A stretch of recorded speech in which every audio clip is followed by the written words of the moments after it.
Hello all, welcome to అనిషిల్ IAS. This is Srinath Singh. ఈరోజు మనము ఈనాడు పేపర్లో వచ్చినటువంటి ఒక ముఖ్యమైన ఎడిటోరియల్ని డిస్కస్ చేద్దాము. అలాగే ఈ ఎడిటోరియల్ని బేస్ చేసుకొని మనం ఇస్తున్నటువంటి మెయిన్స్ 1 పేజీని చూసే ప్రయత్నం కూడా చేద్దాం. ముందుగా చూసుకున్నట్లయితే కొండను తవ్వి అని చెప్పేసి ఒక ఎడిటోరియల్ని ఇవ్వడం జరిగిందనమాట. ఈ ఎడిటోరియల్ ప్రధానంగా దేని మీద డిస్కస్ చేస్తుందంటే, రీసెంట్గా కెనడా వేదికగా G7 భేటీ జరిగిందనమాట. ఈ భేటీ అనేది అనుకున్న ఫలితాలను ఇవ్వలేదు అని చెప్పి చెప్తున్నాను అనమాట. ఈ కారణంగా G7 తన ప్రభావాన్ని కోల్పోతుంది అని చెప్పి చెప్తున్నాను అనమాట. డీటెయిల్గా చూసుకున్నట్లయితే దాదాపు 3 ఏళ్ల క్రితం మొదలైనటువంటి రష్యా ఉక్రెయిన్ వారు, అలాగే తీవ్ర స్థాయికి చేరినటువంటి ఇజ్రాయెల్ ఇరాన్ వారు, మరోవైపు అమెరికా అధ్యక్షుడు ప్రారంభించినటువంటి ఈ సుంకాల సమరం ప్రపంచాన్ని చాలా సమస్యలకు తీసుకెళ్తుందన్నమాట. ఈ సమస్యలను తగ్గించే విధంగా ఈ G7 భేటీ ఏమైనా చర్యలు తీసుకుందా అంటే అలాంటి చర్యలు తీసుకోలేదు అని చెప్పి చెప్పడం జరుగుతుందన్నమాట. అంతటా అశాంతి, అనిశ్చితి అలుముకున్న ఇలాంటి పరిస్థితుల్లో యుద్ధాలు, వాణిజ్య వివాదాలపై కీలక చర్చలకు వేదిక కావాల్సినటువంటి G7 భేటీ కొండను తవ్వి ఎలకను పట్టిన చందంగా ముగిసింది అని చెప్పేసి సెటైరికల్గా చెప్పడం జరుగుతుందన్నమాట. ట్రంప్ అర్ధంతర నిష్క్రమణతో కెనడా ఆతిథ్యం ఇచ్చిన ఈ G7 సదస్సు తన కల తప్పింది అని చెప్తున్నాడు అనమాట.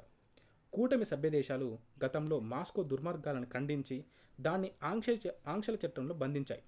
ఇండో పసిఫిక్ ప్రాంతంలో చైనా యొక్క ప్రభావాన్ని తగ్గించే ప్రయత్నం చేశాయి. అయితే ఇప్పుడు అలాంటి చర్యలు తీసుకోలేదు అని చెప్తున్నాడు అనమాట.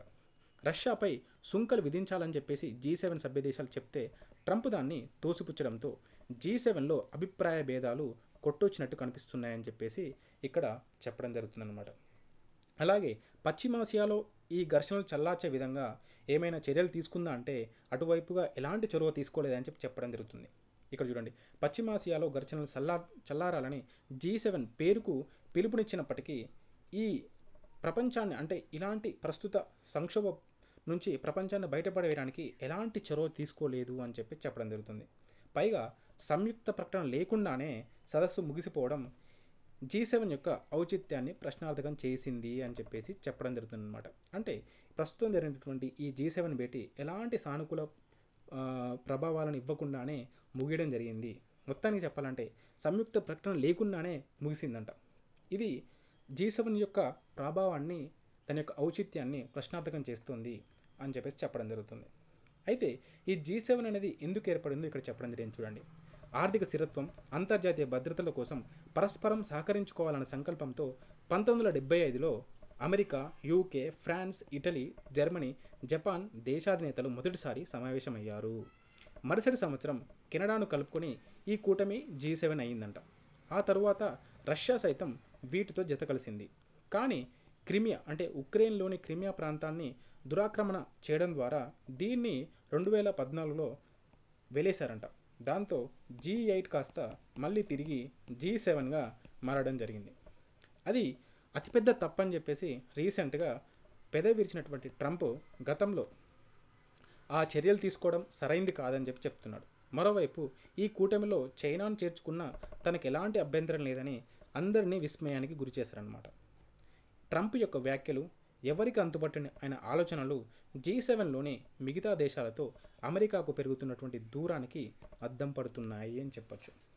ట్రంప్ వచ్చిన దగ్గర నుండి రీసెంట్గా ట్రంప్ ఎన్నికైన తర్వాత తన మిత్ర దేశాలను అమెరికా పోగొట్టుకుంటోంది. ఇటువంటి చర్యల మూలంగా వాణిజ్య యుద్ధాలను తెరలేపడము, అలాగే పశ్చిమాసియాలో ఇజ్రాయెల్కు ఒకవైపు సహాయాన్ని అందిస్తూ యుద్ధాన్ని ప్రేరేపించే విధంగా చర్యలు తీసుకోవడం, మరోవైపు రష్యా పైన ఎలాంటి ఆంక్షలను విధించకుండా అలానే రష్యా ఉక్రెయిన్ యుద్ధం జరిగే విధంగా తన చర్యలు ఉండడం అనేది చూడొచ్చు. ఈ విధంగా ట్రంప్ యొక్క చర్యలు ప్రపంచాన్ని ఒక రకమైన సమస్యకు నెట్టెడుతుంది. అలాగే అమెరికా తన మిత్ర దేశాలను కోల్పోయే విధంగా ట్రంప్ యొక్క విధానాలు, చర్యలు ఉంటున్నాయని చెప్పేసి చెప్పొచ్చు అన్నమాట. ఇక్కడ చూసుకున్నట్లయితే ప్రపంచ జీడిపిలో ఒకప్పుడు G7 వాటా 70% దాకా ఉండేది.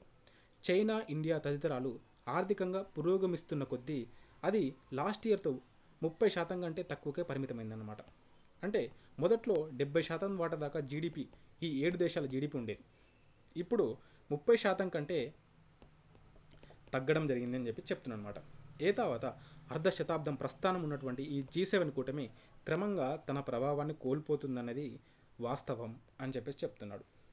మరోవైపు వాతావరణ మార్పులు, పేదరికం, ఆర్థిక అసమానతలు ప్రపంచాన్ని ఇబ్బందులకు నెడుతున్నాయి. అలాగే అంతులేని యుద్ధాలు విధ్వంసాన్ని సృష్టిస్తున్నాయి. ధనిక దేశాలు ఆయుధ సంపత్తిని ఓవైపు పెంచుకుంటూ అంతర్జాతీయ మానవతా సహాయానికి నీలొదులుతున్నాయి. ఇలాంటి సమస్యలను పరిష్కరించే విధంగా G7 కూటమి అనేది ఎలాంటి చర్యలు తీసుకోవట్లేదు అని చెప్తున్నాను అనమాట. ఇలాంటి వాటిపై ఇక్కడ చూడండి, దృష్టి సారించడంలో G7 సదస్సు మరోసారి విఫలమైంది అని చెప్తున్నాడు. అయితే జనజీవితాలను మెరుగుపరిచేలా కృత్రిమ మీద AI యొక్క వినియోగాన్ని పెంచాలని చెప్పేసి ఈ మిగతా 6 దేశాలు చెప్పాయంట, అమెరికా మినహా. అరుదైన మూలకాలపై చైనా గుత్తాధిపత్యం నేపథ్యంలో దాటికి సంబంధించినటువంటి ప్రత్యామ్నాయ సరఫరా గొలుసులను అభివృద్ధి చేసుకోవాలని నిర్ణయించాయంట. ఇది కూడా ఒక మంచి పరిణామంగా చెప్పొచ్చు. అలాగే జస్టిన్ ట్రూడో హయాంలో దెబ్బతిన్నటువంటి కెనడా ఇండియా సంబంధాలు తిరిగి చివుళ్ళు తొలగడానికి ప్రస్తుతం ఈ G7 సదస్సు ఉపకరించడం ఒక సానుకూల అంశం అని చెప్తున్నాను అనమాట. అంటే ప్రపంచం ఎదుర్కొన్నటువంటి ప్రధాన సమస్యలు వాతావరణ మార్పులు కానీ, పేదరికం కానీ, ఆర్థిక అసమానతలు కానీ, ఈ యుద్ధాలు కానీ, వాటిని ఎదుర్కోవడంలో ఈ G7 కూటమి, ఈ ధనిక దేశాలు కలిగినటువంటి ఈ కూటమి ఎలాంటి చర్యలు తీసుకోలేదు అని చెప్పేసి చెప్తున్నాడు. మరోవైపు కొంతమేర కృత్రిమ మీద వినియోగాన్ని పెంచే విధంగా ఒక తీర్మానం చేశాయంట. అలాగే అరుదైన మూలకాలపై చైనా యొక్క గుత్తాధిపత్యాన్ని తగ్గించే విధంగా వాటికి ప్రత్యామ్నాయ సరఫరా గొలుసును అభివృద్ధి చేసుకోవాలని చెప్పేసి నిర్ణయించుకున్నాయంట. ఇది ఒక మంచి పరిణామంగా చెప్పొచ్చు. మరోవైపు ఈ తాజా భేటీ అనేది ఇండియా కెనడా సంబంధాలు తిరిగి మళ్ళీ రైలు పట్టాలు ఎక్కే విధంగా ఇవి దోహదపడింది అని చెప్తున్నాను అనమాట. ఇక్కడ చూసుకున్నట్లయితే దౌత్య సంబంధాలు అంటే ఇండియా కెనడా దౌత్య సంబంధాల పునరుద్ధరణకు ఇరు దేశాల ప్రధానులు మార్క్ కార్నీ, మోదీ నిర్ణయించడం హర్షణీయం. చర్చల ద్వారా వివాదాలు పరిష్కారమై ద్వైపాక్షిక బంధం బలోపేతమైతే వివిధ రంగాల్లో అది ఉభయతారకమవుతుంది అని చెప్పేసి ఒక ఫ్యూచరిస్టిక్ స్టేట్మెంట్ చెప్పడం జరిగిందనమాట. ఇది ఈ రెండులో ఇచ్చినటువంటి ప్రధానమైన అంశాలు అనమాట. అంటే రీసెంట్గా జరిగినటువంటి G7 సదస్సు అనుకున్న ఫలితాలను ఇవ్వలేదు అని చెప్పేసి కుండ బద్దలు కొట్టడం జరిగిందనమాట. తన ప్రభావాన్ని కోల్పోతుంది G7 అని చెప్తున్నాడు. మరోవైపు అమెరికా తన మిత్ర దేశాలను కూడా దూరం చేసుకుంటుందని చెప్పేసి చెప్పడం జరిగిందనమాట. ఈ ఎడిటోరియల్ని బేస్ చేసుకొని మనం ఇచ్చినటువంటి మెయిన్స్ 1 పేజీని చూద్దాం ఒకసారి. చాలా క్విక్గా చూద్దాం. ఇక్కడ మనం ఏమి ఇచ్చాము, G7 సదస్సు మారుతున్న ప్రపంచ క్రమం, సవాళ్ళు, భారతదేశం యొక్క పాత్ర అని చెప్పేసి ఒక మంచి హెడ్డింగ్ పెట్టడం జరిగింది. ఇంట్రో చూసుకున్నట్లయితే ప్రస్తుత ప్రపంచం తీవ్రమైన అశాంతి, అనిశ్చితితో సతమతమవుతుంది. ఉక్రెయిన్లో రష్యా యుద్ధము, పశ్చిమాసియాలో ఇజ్రాయెల్ ఇరాన్ ఘర్షణలు, అమెరికా ప్రారంభించినటువంటి సుంకాల సమరం వంటివి అంతర్జాతీయ శాంతి, ఆర్థిక స్థిరత్వానికి పెనుముప్పుగా పరిణమించాయి. ఇలాంటి కీలక పరిస్థితుల్లో యుద్ధాలు, వాణిజ్య వివాదాలపై చర్చించడానికి వేదిక కావాల్సినటువంటి G7 భేటీని కొండను తవ్వి ఎరకను పట్టిన చందంగా ముగిసింది అని చెప్పేసి చెప్పడం జరుగుతుంది. సంయుక్త ప్రకటన లేకుండానే సదస్సు ముగియడం G7 యొక్క ఔచిత్యాన్ని ప్రశ్నార్థకం చేసిందని చెప్పేసి ఒక మంచి ఇంట్రోని చెప్పడం జరిగింది. దీంట్లోనే ప్రధానమైన అంశాలను మనము పొందుపరచడం జరిగింది అనమాట. ఇలా క్లుప్తంగా మనం ఏం చెప్పదలుచుకుంటున్నామో అక్కడ చాలా క్లియర్ కట్గా చెప్పడం జరిగింది. అలాగే ఈ G7 కూటమి ఎప్పుడు ఏర్పడింది, వాటి యొక్క లక్ష్యాలు ఏంటి అనేది కూడా మనం చెప్పడం జరుగుతుంది. ఇక్కడ చూడండి, 1975లో స్థాపన జరగడము, రష్యా ఎప్పుడు చేరింది, ఎప్పుడు బహిష్కరించడం జరిగింది, ఎందువల్ల బహిష్కరించడం జరిగింది కూడా ఇవ్వడం జరిగింది అనమాట.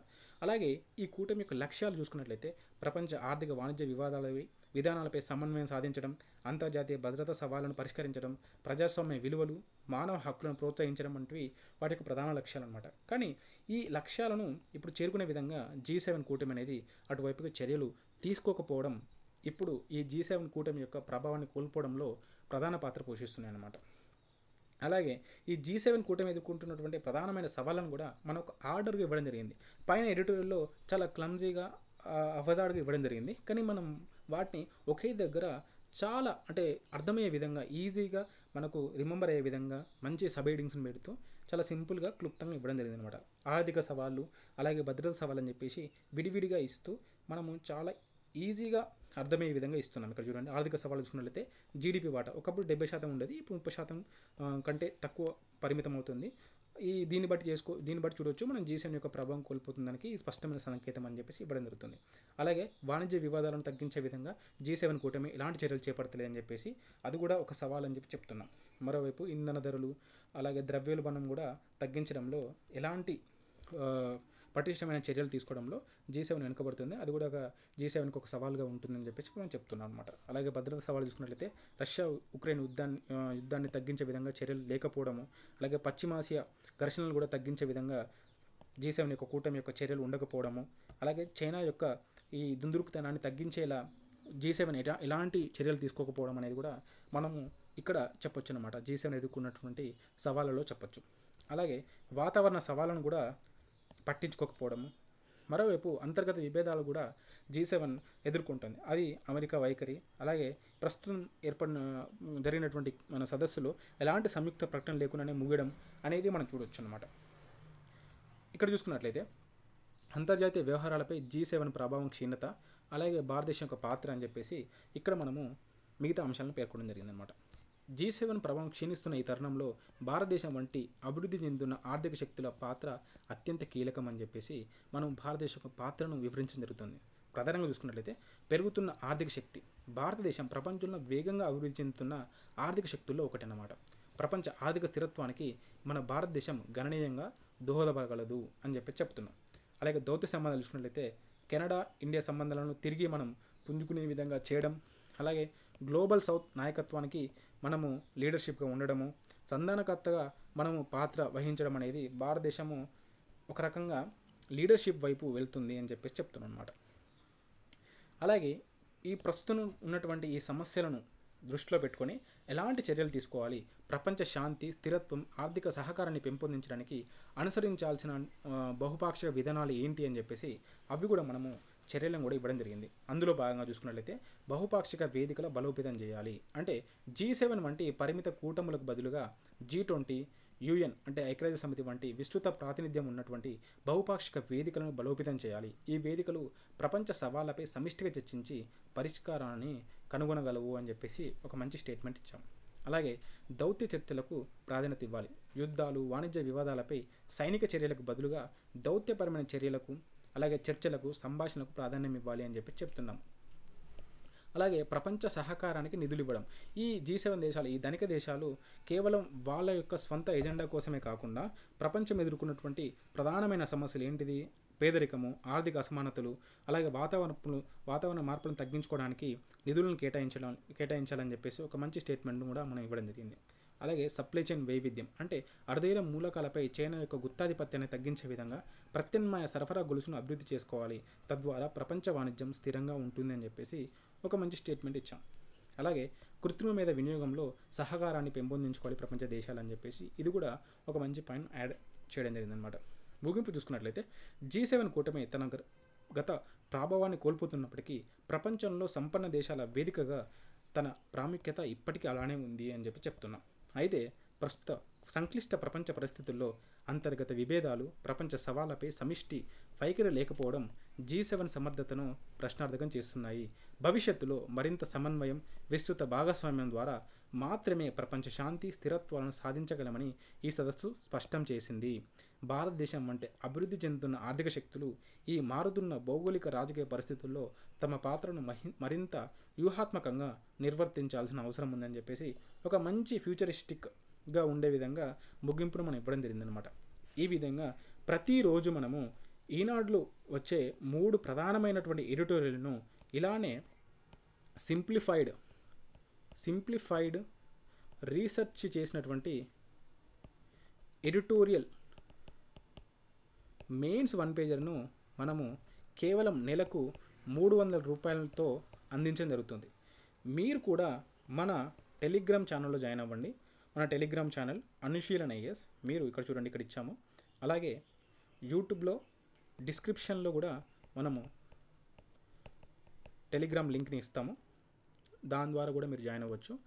దాని నుంచి మీరు మన టెలిగ్రామ్ ప్రైవేట్ గ్రూప్లోకి, అంటే ఈ మెయిన్స్ 1 పేజర్ గ్రూప్లోకి జాయిన్ అవ్వాలనుకుంటే దాంట్లో మనము డీటెయిల్స్ ఇవ్వడం జరిగింది.